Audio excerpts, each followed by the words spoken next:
donc ouvrir la parole et dans l'épître de Paul aux Thessaloniciens, 1 Thessaloniciens chapitre 5.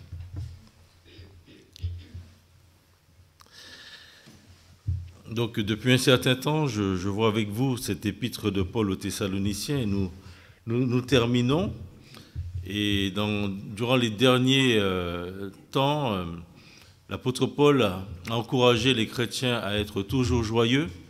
Et nous avons vu que la joie du chrétien n'est pas fonction des circonstances, mais c'est du fait que maintenant nous sommes enfants de Dieu et que rien ne peut nous séparer de l'amour de notre Seigneur Jésus-Christ. L'apôtre encourage aussi à prier au lieu de s'inquiéter, prier sans cesse, il dit, mais aussi de rendre grâce à Dieu en toutes choses, puisque Dieu fait concourir pour notre bien, le bien de ceux qu'il aime, toutes choses par sa grâce. Maintenant, nous arrivons au verset 19 de ce texte de 1 Thessaloniciens chapitre 5. Nous lisons aujourd'hui les versets 19 à 22. Et l'apôtre Paul, il dit, « N'éteignez pas l'esprit, ne méprisez pas les prophéties, mais examinez toutes choses, retenez ce qui est bon, abstenez-vous de toute espèce de mal. » Voilà donc quelques versets qui capteront donc notre attention là ce matin, en ce jour de la Pentecôte, où le Seigneur a envoyé donc son esprit.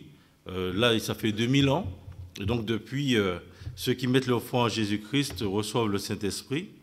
Alors ce verset, dans la version Semeur, il est traduit cela comme ça. Il dit « N'empêchez pas l'esprit de vous éclairer, ne méprisez pas les prophéties, au contraire, examinez toutes choses, retenez ce qui est bon, gardez-vous de ce qui est mauvais, sous quelque forme que ce soit. » Alors, dans ces versets, l'apôtre Paul met en garde les chrétiens, il dit « N'éteignez pas l'esprit, ne méprisez pas les prophéties, mais examinez toutes choses, et retenez ce qui est bon, abstenez-vous de toute espèce donc, de mal. » Nous avons lu ces quelques versets tout à l'heure avec notre frère dans les Actes des Apôtres au chapitre 1, où le Seigneur Jésus-Christ a demandé donc à ses disciples de rester à Jérusalem en attendant la venue de ce qui avait été promis, donc le Saint-Esprit. Et il leur a dit que vous recevrez donc une puissance, le Saint-Esprit survenant sur vous, et vous serez mes témoins à Jérusalem, dans la Judée, dans la Samarie et jusqu'aux extrémités de la terre. Alors cette promesse de Jésus s'est accomplie donc le jour de la Pentecôte, et ça on le voit dans Actes chapitre 2, et les disciples qui étaient là ont reçu donc le Saint-Esprit, ils étaient présents tous ensemble. Et en attendant, ils ont reçu le Saint-Esprit, la Bible dit, comme des langues de feu qui donc se posèrent sur chacun d'eux. Et ça, on le voit dans Actes chapitre 2, verset 3.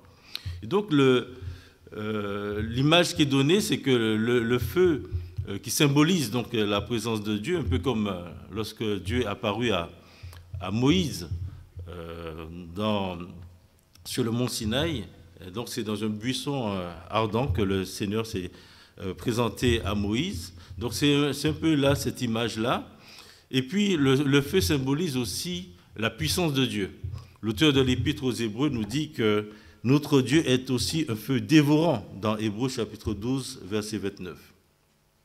Et donc le Seigneur dit à ses disciples, vous restez à Jérusalem et vous recevrez une puissance, le Saint-Esprit survenant sur vous. Et donc les disciples, lorsqu'ils ont reçu le Saint-Esprit, alors la Bible nous dit que Pierre a commencé donc à prêcher la parole de Dieu, disant que Jésus de Nazareth, qui avait été livré et crucifié, eh bien, Dieu l'a ressuscité des morts en le délivrant des liens de la mort.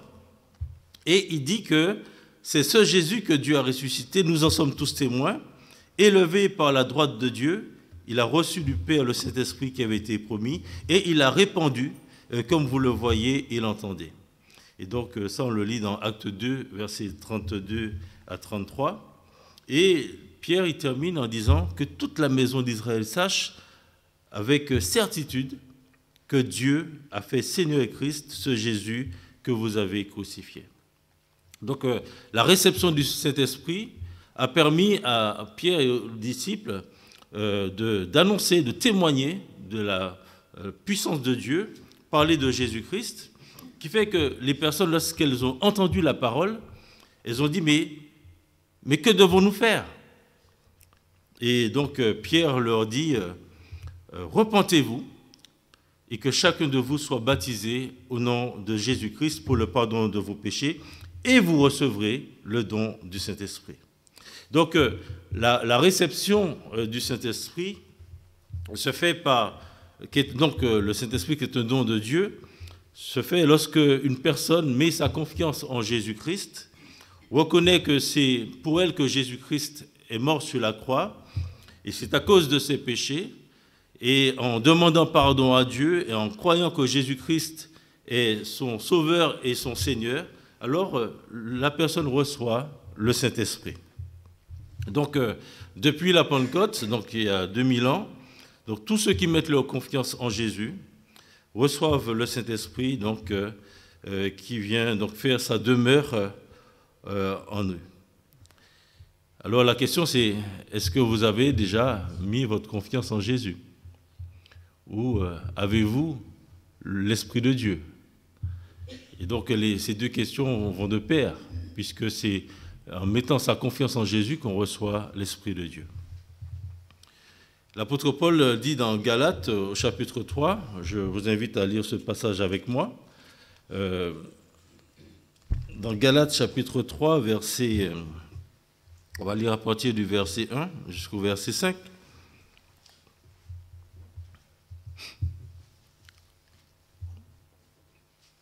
Donc Galates chapitre 3, verset 1, il dit « Ô Galates, dépourvus de sens, qui vous a fasciné, vous aux yeux de qui Jésus-Christ a été peint comme crucifié? Voici seulement ce que je veux apprendre de vous. Est-ce par les œuvres de la loi que vous avez reçu l'Esprit ou par la prédication de la foi? Êtes-vous tellement dépourvus de sens? Après avoir commencé par l'Esprit, voulez-vous maintenant finir par la chair? Avez-vous tant souffert en vain, si toutefois c'est en vain? Celui qui vous accorde l'Esprit et qui opère des miracles parmi vous, le fait-il donc par les œuvres de la loi ou par la prédication de la foi? Et donc l'apôtre Paul fait le lien entre la prédication de la foi, donc l'évangile, qui dit voilà, qu'il faut mettre sa foi en Jésus-Christ, et la réception du Saint-Esprit. Dans l'Épître aux Éphésiens, il leur disait aussi, au chapitre 1, verset 13, en lui, après avoir entendu la parole de la vérité, l'évangile donc de votre salut, en lui vous avez cru et vous avez été scellés du Saint-Esprit, lequel est un gage de notre héritage. Donc là, vous montrez que la réception du Saint-Esprit se fait suite à la prédication de la croix. Et donc les personnes, en entendant cette bonne nouvelle, que Jésus-Christ est mort et a donné sa vie pour elles, alors mettent leur confiance en Jésus-Christ et reçoivent le Saint-Esprit. Lorsqu'on reçoit le Saint-Esprit, on reçoit aussi cette conviction d'être enfant de Dieu. Le Saint-Esprit, la parole de Dieu nous le dit dans Romains chapitre 8, verset 16, l'Esprit lui-même rend témoignage à notre esprit que nous sommes enfants de Dieu. Donc c'est l'une des convictions que nous avons. Après avoir mis notre confiance en Jésus-Christ, lorsqu'on reçoit le Saint-Esprit, je dirais ça ne se voit pas, il n'y a pas de flammes qui descendent, mais on reçoit cette conviction intérieure qu'on est enfant de Dieu, puisque la parole de Dieu le dit. Et donc, lorsqu'on a reçu le Saint-Esprit, il y a donc le Saint-Esprit qui va agir dans le croyant, et il y a donc ce qu'on appelle l'œuvre du Saint-Esprit dans la vie du croyant, qui est déjà dire que lorsqu'on reçoit le Saint-Esprit ne nous quitte plus. Puisqu'il est donc le gage de notre héritage, dans Éphésiens 1, 14, il est dit. Et le Seigneur Jésus-Christ avait dit donc aux disciples que dans Jean chapitre 14, « Et moi je prie le Père et il vous donnera un autre consolateur, afin qu'il demeure éternellement avec vous, l'Esprit de vérité que le monde ne peut recevoir, parce qu'il ne le voit point et ne le connaît point, mais vous le connaissez, car il demeure avec vous et il sera en vous. » Donc le Seigneur Jésus-Christ dit à ses disciples que le Saint-Esprit qu'ils vont recevoir, donc ça s'est fait à la Pentecôte, ils le reçoivent et le Saint-Esprit demeure éternellement avec eux. Donc c'est le gage que lorsqu'on met sa foi en Jésus, on reçoit l'Esprit de Dieu et on a la vie éternelle. Et cet esprit ne nous abandonne pas, ne nous quitte pas. L'Esprit de Dieu a pour mission, donc on l'a lu dans ce texte de Jean chapitre 16, de nous conduire dans la vérité. Et donc c'est ce que le Seigneur nous dit dans ce texte de Jean 16 qu'on a lu tout à l'heure. Quand le consolateur sera venu, l'Esprit de vérité, il vous conduira dans toute la vérité et il ne parlera pas de lui-même, mais il dira tout ce qu'il aura entendu. Et l'autre chose, c'est que le Saint-Esprit demeure en nous et donc il nous enseigne toutes choses pour nous faire grandir et ressembler de plus en plus à Jésus-Christ. Pourquoi le Seigneur nous donne son Esprit? C'est aussi pour cela, pour nous transformer, la Bible dit, de gloire en gloire. Donc Dieu opère une transformation, un changement, donc progressivement aussi, dans notre vie pour nous transformer, pour que nous ressemblions à Jésus-Christ. Et ça, on le lit dans 2 Corinthiens 3, verset 18. Et donc, pour nous transformer, le Saint-Esprit se sert de la parole de Dieu pour faire de nous des hommes et des femmes qui soient accomplis et propres à toute bonne œuvre. C'est ce que l'apôtre Paul dit en 2 Timothée, que toute écriture est inspirée de Dieu et utile pour enseigner, pour convaincre, pour corriger, pour instruire dans la justice, afin que l'homme de Dieu soit accompli et propre à toute bonne œuvre. Donc, il y a un lien étroit entre l'Esprit de Dieu, la parole de Dieu, les deux vont ensemble. Il est important de lire la parole de Dieu, d'étudier la parole de Dieu pour grandir dans la connaissance, et l'Esprit de Dieu utilise la parole pour opérer cette œuvre de transformation en nous. Et c'est l'Esprit de Dieu qui nous éclaire, qui nous aide à comprendre quelle est la volonté de Dieu pour notre vie. Et donc, l'apôtre Paul, il dit aux Éphésiens, « Ne soyez pas inconsidérés, mais comprenez quelle est la volonté du Seigneur. » Et donc, il leur dit, « Ne vous enivrez pas de vin, c'est de la débauche, soyez au contraire remplis de l'Esprit. » Donc, le Saint-Esprit que nous avons reçu au moment de notre conversion habite en nous, nous accompagne, nous aide, nous instruit et nous transforme à l'image de Christ petit à petit. Alors, je dis, voilà ce que fait l'Esprit. Mais il est important que nous comprenions qu'à nous de laisser le Saint-Esprit agir en nous pour faire cette œuvre de transformation. Et là, c'est là toute la responsabilité du chrétien, même le jeune chrétien dans la foi. Et le Seigneur donne la connaissance et il dit que c'est lui qui nous éclaire. Et donc notre responsabilité en tant que chrétien, c'est de rester attaché à ce que nous avons entendu, il est dit dès le commencement, au tout début donc, de la foi chrétienne, ce qui nous a poussé à nous tourner vers Jésus-Christ. Et l'apôtre Paul, il disait ça à Timothée, il lui dit de demeurer dans les choses que tu as apprises et reconnues certaines, sachant de qui tu les as apprises, et dès ton enfance, tu connais les saintes lettres qui peuvent te rendre sage à salut par la foi en Jésus-Christ.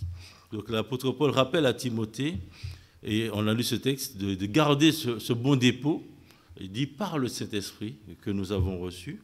Et donc, notre responsabilité en tant que chrétiens, et pour que le Saint-Esprit puisse agir et nous transformer petit à petit à l'image de Christ, c'est de maintenir cette communion avec Dieu, et ça se fait à travers sa parole. Sa parole et aussi la communion avec les frères et sœurs.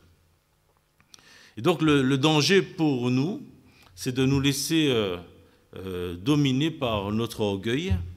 Et c'est justement ce que l'apôtre Paul dénonçait chez donc, les chrétiens de Galate. Ils ont commencé par l'esprit, il dit, et pour finir par la chair. Et donc, ils sont devenus chrétiens, voilà, en mettant leur foi en Jésus-Christ. Mais après, petit à petit, ils ont commencé à ne pas rester attachés à la parole pour se laisser distraire ou entraîner vers d'autres doctrines. Et puis, petit à petit, c'est la chair, la vieille nature qui a pris le dessus et qui, finalement, les conduisait. Et l'apôtre Paul leur disait, donc, marchez selon l'esprit et vous n'accomplirez pas les désirs de la chair. Et donc, c'est là toute notre responsabilité, c'est ne pas nous laisser dominer par cette vieille nature que nous avons, mais nous soumettre pleinement à la parole de Dieu. Donc, d'où la nécessité de ce que l'apôtre Paul nous dit et la nécessité de nous laisser conduire par l'Esprit de Dieu pour grandir dans la connaissance de Dieu et pour mieux le servir. Et donc, ce verset que nous avons lu dans 1 Thessaloniciens 5 nous rappelle donc justement cette responsabilité en tant que chrétien. Quand il dit « N'éteignez pas l'esprit, ne méprisez pas les prophéties, mais examinez toutes choses, retenez ce qui est bon, abstenez-vous de toute espèce de mal. » Donc en tant que chrétien, nous devons nous laisser le Saint-Esprit. L'apôtre Paul utilise cette image, puisque le Saint-Esprit, c'est l'image qui est donnée, c'est cette flamme, cette lumière. Alors il dit, n'éteignez pas l'esprit. Donc, pour montrer que l'esprit qui est en nous, on doit toujours le laisser agir et nous laisser conduire par l'Esprit de Dieu. Et lorsqu'on laisse cette vieille nature prendre le dessus, et lorsqu'on néglige la lecture de la parole de Dieu, lorsqu'on ne se soucie pas de chercher à mieux connaître cette parole, et alors petit à petit, l'image qui est utilisée, c'est l'esprit qui s'éteint petit à petit et qui n'a plus d'influence sur nous et ne nous conduit pas. Et là, il dit aux chrétiens de Thessalonique, faites attention, n'éteignez pas l'esprit. Aux Éphésiens, l'apôtre Paul, il priait que Dieu puisse illuminer les yeux de leur cœur pour qu'ils sachent quelle est l'espérance qui s'attache à leur appel, quelle est la richesse de la gloire de son héritage qu'il réserve aux saints. Donc, il prie que Dieu puisse illuminer les yeux de leur cœur. Donc, c'est là toujours cette image de cette lumière qui est là, et ça, il le fait par son esprit. Et donc, on a besoin d'être, il dit, d'être enraciné et fondé dans la parole pour que le Saint-Esprit puisse nous conduire et nous éclairer dans notre vie de chaque jour et pour accomplir la volonté de Dieu. Et donc là, tout le danger, c'est de ne pas être à l'écoute et de ne pas se laisser diriger par le Saint-Esprit. C'est comme si on vient et on l'éteint petit à petit. Donc nous avons besoin de nous laisser conduire par l'Esprit de Dieu pour mieux comprendre la parole de Dieu et accomplir son œuvre. Mais justement, donc, malheureusement, nous éteignons ou nous empêchons l'Esprit de Dieu d'agir en nous comme il le souhaiterait pour nous éclairer, nous guider, parce que nous avons, comme tout le monde, nous avons besoin de connaître la direction de Dieu, nous prenons des décisions et nous avons besoin de savoir quelle est la volonté de Dieu pour nous. Et cette recherche de la volonté de Dieu est biaisée parce que finalement, on cherche parfois plus à accomplir sa propre volonté que celle de Dieu. Et donc, en tant que chrétien, on doit prendre à grandir dans la parole, dans la connaissance, et c'est plus on va grandir dans cette connaissance que le Saint-Esprit, lui, va nous accompagner, va nous guider, et il va transformer notre pensée, comme dit l'apôtre Paul aux Romains, offrez-vous à Dieu comme un sacrifice vivant, saint, agréable à Dieu, ce qui sera de votre part un culte raisonnable, et il nous transférera notre intelligence.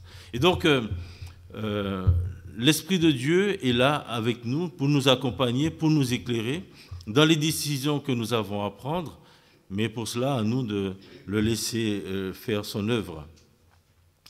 Donc nous pouvons éteindre l'esprit en l'attristant, comme il est dit dans Éphésiens, par une vie de péché ou par un péché que nous savons dans notre vie que nous ne voulons pas abandonner.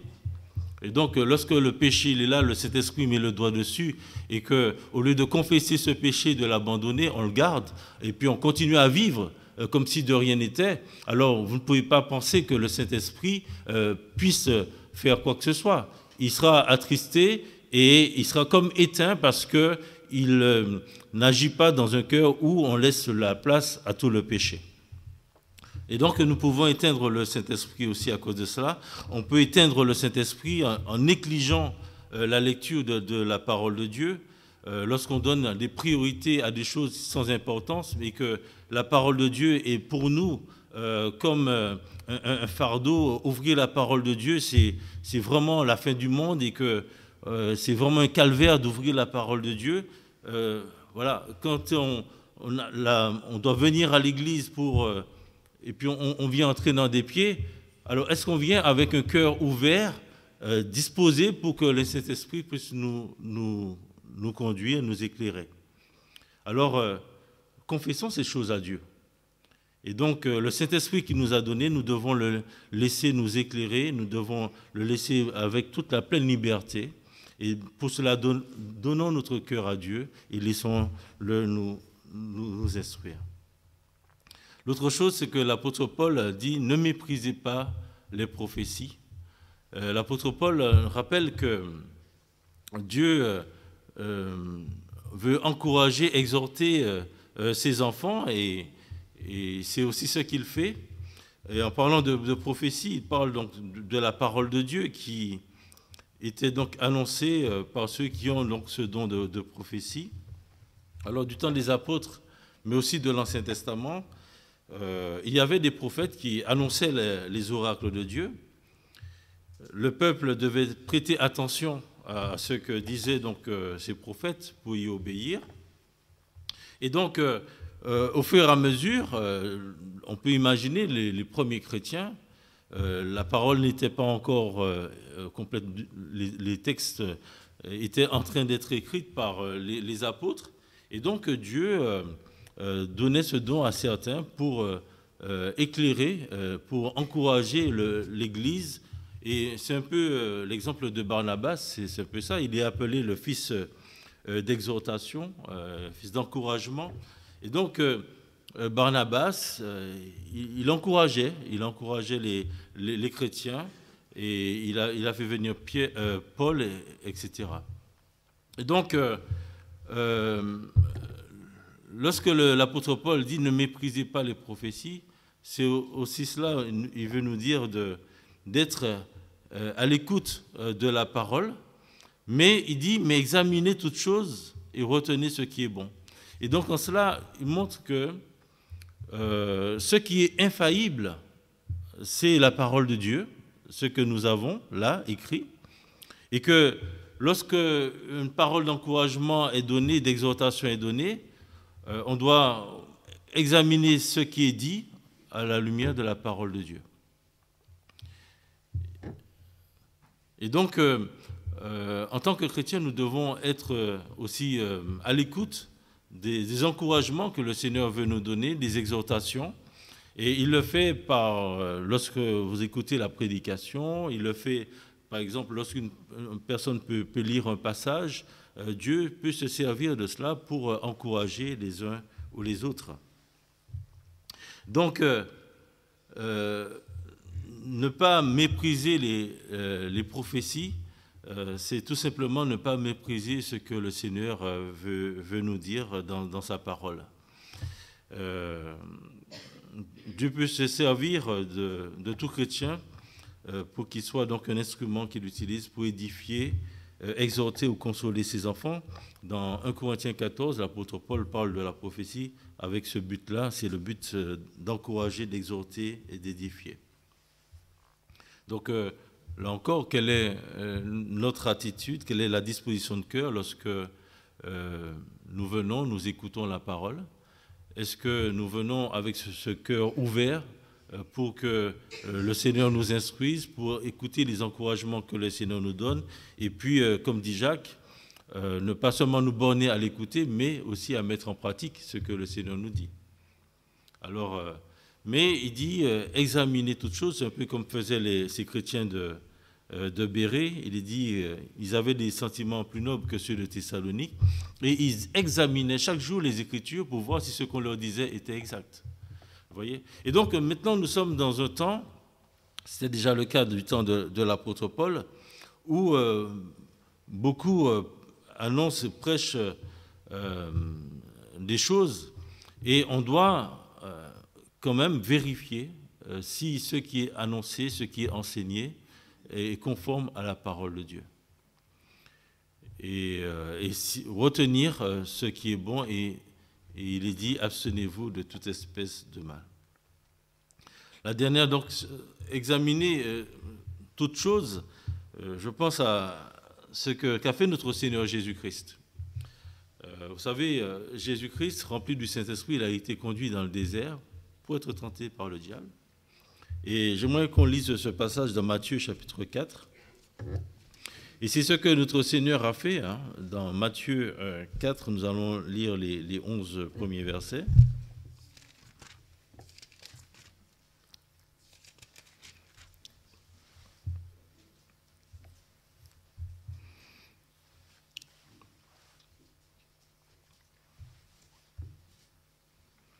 Matthieu chapitre 4. Alors Jésus fut emmené par l'Esprit dans le désert pour être tenté par le diable. Après avoir jeûné 40 jours et 40 nuits, il eut faim.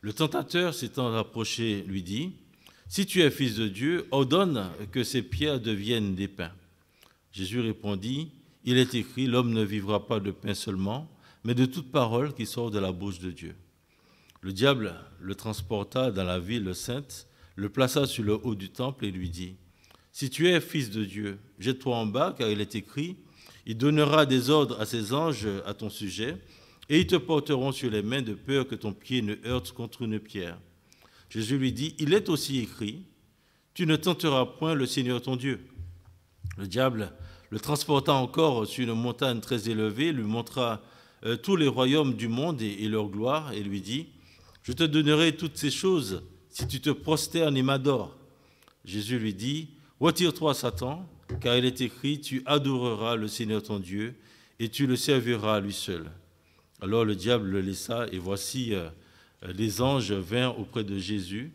et le servirent. Donc l'apôtre Paul nous demande d'examiner toutes choses. Donc, voyons donc la prophétie comme l'annonce de la parole de Dieu, qui est là pour encourager, etc.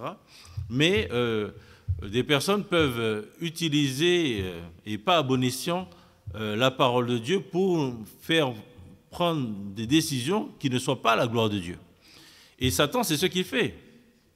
Satan utilise la parole de Dieu pour faire shooter Jésus-Christ, pour l'inciter à faire ce qui est mal. Et il dit, il est écrit, par exemple, quand il dit au verset 6, il dit, « Si tu es fils de Dieu, jette-toi en bas, car il est écrit, il donnera des ordres à ses anges à ton sujet, et ils te porteront sur les mains, de peur que ton pied ne heurte contre une pierre. » Donc il utilise la parole de Dieu. Alors il cite le psaume 91. Mais le Seigneur Jésus dit, « Il est aussi écrit, tu ne tenteras point le Seigneur ton Dieu. » Et donc, le Seigneur ne se laisse pas embarquer parce que Satan a utilisé la parole et puis il ne dit pas « oui, amen ». Puisque Satan utilise la parole pour inciter Jésus à faire ce qui est mal. Et parfois dans nos vies, nous pouvons entendre des choses, des personnes qui citent la parole de Dieu, et c'est ce que font les faux docteurs. Hein. Ils citent la parole de Dieu, mais pour nous inciter à nous détourner de la saine doctrine. Et lorsque l'apôtre Paul il dit à Timothée, garde le bon dépôt par le Saint-Esprit, il lui dit donc de rester fidèle à ce qui est enseigné, de ne pas s'en écarter. Et donc l'exemple que nous donne notre Seigneur Jésus nous rappelle combien il est important que nous restions dans la parole, que nous la lisions, que nous la méditons, et l'esprit que nous avons reçu, qui nous conduit dans la vérité, nous pouvons lui faire confiance, et puisque nous avons, avec un cœur ouvert en tant que disciples, et il nous permettra de faire la part des choses, de discerner ce qui est bon et ce qui ne l'est pas. Et donc, lorsque Dieu nous a donné l'Église, c'est aussi pour cela. L'Église a pour mission d'enseigner, d'encourager et de permettre que les chrétiens puissent grandir dans la foi et la connaissance du Fils de Dieu. Et donc, on est là, on peut échanger, discuter, et puis lorsqu'il y a un texte qui est difficile, voilà, il faut prendre le temps. Et donc les études bibliques, toutes ces choses-là servent à cela. Et donc, lorsqu'on entend des choses, c'est pas juste de dire Amen et de prendre des décisions qui soient contraires à la volonté de Dieu. Et même, c'est dans les Actes des Apôtres, hein. Vous savez, l'apôtre Paul, lorsqu'il est arrivé, on lui dit, voilà, et le texte dit que c'est conduit par l'Esprit, hein, il lui dit, voilà, on demande voilà, que l'apôtre Paul ne puisse pas aller à Jérusalem, parce que s'il va à Jérusalem, on va l'arrêter. Et il y a même un autre, Agabus, le prophète, qui va dire, voilà, il va prendre la ceinture, il dit, cette personne-là qui appartient à cette ceinture sera liée par les Juifs et il sera arrêté. Et puis l'apôtre Paul dit, mais arrêtez de... vous me faites du mal. Moi, je suis prêt à être lié, je suis prêt à donner ma vie pour le Seigneur Jésus-Christ. Et donc, là encore, même si ces personnes, ceux qui ont dit, oui, tu vas aller à Jérusalem et tu seras arrêté, mais l'apôtre Paul n'a pas dit, ok, je ne vais pas y aller, donc, parce que je n'ai pas envie qu'on m'arrête. Non. Il savait que le Seigneur lui avait dit qu'il allait être son témoin jusqu'à Rome et il était prêt à aller jusqu'au bout pour le Seigneur Jésus-Christ. Et donc, il n'avait pas peur d'aller à Jérusalem et d'être livré. Alors tout ça pour dire que le Saint-Esprit que nous avons reçu, si nous avons vraiment un cœur disposé à le laisser nous conduire, lorsqu'il faut prendre des décisions, il nous conduit dans la vérité. Et donc, mais ça, c'est pas juste comme ça. Je dirais, il faut prendre le temps.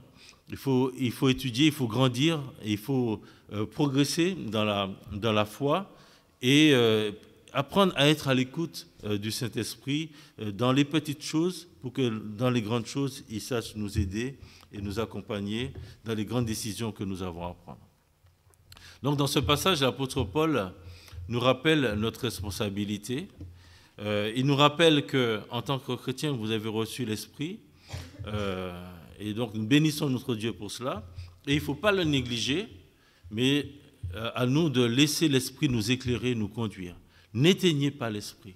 Alors que ne laissez pas un peu comme cette église qui a laissé Jésus-Christ en dehors, et le Seigneur dit, voici, je me tiens à la porte et je frappe. Et donc, laissez le Seigneur remplir votre cœur. Et il le fait par son esprit. Laissez-le vous conduire, laissez-le vous guider. Mais cela ne peut se faire qu'avec, en prenant le temps de lire, de méditer la parole, pas de temps en temps, pas quand on a un problème et puis on veut chercher la direction de Dieu et puis penser que ça va arriver comme ça. Ça demande de l'assiduité, ça demande d'avoir une vie conséquente avec le Seigneur. Comme l'apôtre Paul dit dans Romains chapitre 12, de s'offrir à Dieu comme un sacrifice vivant, saint et agréable à Dieu, ce qui sera de votre part un culte raisonnable. Après, il dit, ne vous conformez pas au siècle présent, mais soyez transformés par le renouvellement de l'intelligence, afin que vous discerniez quelle est la volonté de Dieu, ce qui est bon, agréable et parfait. Et donc, lorsqu'on a des décisions à prendre, si on n'a pas pris l'habitude, et ça n'a pas besoin d'avoir 20-30 ans de vie chrétienne, c'est dès qu'on est chrétien, il faut apprendre à être à l'écoute de Dieu, et ça passe par la lecture, ça passe par la soumission totale à la parole de Dieu et le laisser agir, nous transformer. Et là, le Saint-Esprit fait son œuvre. Le Saint-Esprit nous transforme. Et donc, il nous donne aussi ce discernement. C'est comme l'apôtre Jean, il dit dans 1 Jean chapitre 4, alors, quand il dit « Bien-aimé », dans 1 Jean chapitre 4, je vous fais la lecture, « Bien-aimé, n'ajoutez pas foi à tout esprit, mais éprouvez les esprits pour savoir s'ils sont de Dieu, car plusieurs faux prophètes sont venus dans le monde. Reconnaissez à ceci l'Esprit de Dieu. Tout esprit qui se déclare publiquement pour Jésus-Christ venu en chair est de Dieu, et tout esprit qui ne se déclare pas publiquement pour Jésus n'est pas de Dieu. C'est celui de l'Antéchrist dont vous avez appris la venue et qui maintenant est déjà dans le monde. Vous, petits enfants, vous êtes de Dieu et vous les avez vaincus parce que celui qui est en vous, le Saint-Esprit, est plus grand que celui qui est dans le monde. Eux, ils sont du monde et c'est pourquoi ils parlent d'après le monde et le monde les écoute. Nous sommes de Dieu et celui qui connaît Dieu nous écoute et celui qui n'est pas de Dieu ne nous écoute pas. C'est par là que nous connaissons l'esprit de la vérité et l'esprit de l'erreur. Donc, voilà, le Seigneur nous a donné son esprit. Alors ne négligeons pas cela, c'est un don de Dieu. Maintenant, laissons le Saint-Esprit faire son œuvre en nous. Et la Bible dit que si quelqu'un est en Christ, il est une nouvelle création. Si les choses anciennes sont passées, voici toutes choses sont devenues nouvelles. Donc les personnes autour de nous doivent voir les transformations qu'opère le Saint-Esprit en nous, qui nous transforme petit à petit, de gloire en gloire, en la personne de Jésus-Christ. Et donc, à nous, frères et sœurs, de nous discipliner, à nous d'avoir comme priorité d'apprendre à mieux connaître Dieu, donc de par la lecture de sa parole, de la méditation, d'écoute des enseignements qui sont donnés à l'Église et de vivre pleinement la communion fraternelle, puisque dans ces communions que nous pouvons nous aimer les uns les autres, comme il est dit. Donc, voilà, que le Seigneur nous aide. Voilà, laissons briller le Saint-Esprit qui est en nous. Laissons-le faire son œuvre en nous. Et le Seigneur Jésus-Christ revient. Et lorsqu'il reviendra, il veut nous trouver comme il veut que l'on soit. Amen. Voilà, pour terminer, je vous invite à chanter avec moi ce chant qui dit « Seigneur, par la clarté de... » alors, c'est dans le 795 ou dans le Chanter à l'Éternel, le 52. « Seigneur, par la clarté de ton amour, chasse l'obscurité qui nous entoure. Jésus, toi la lumière qui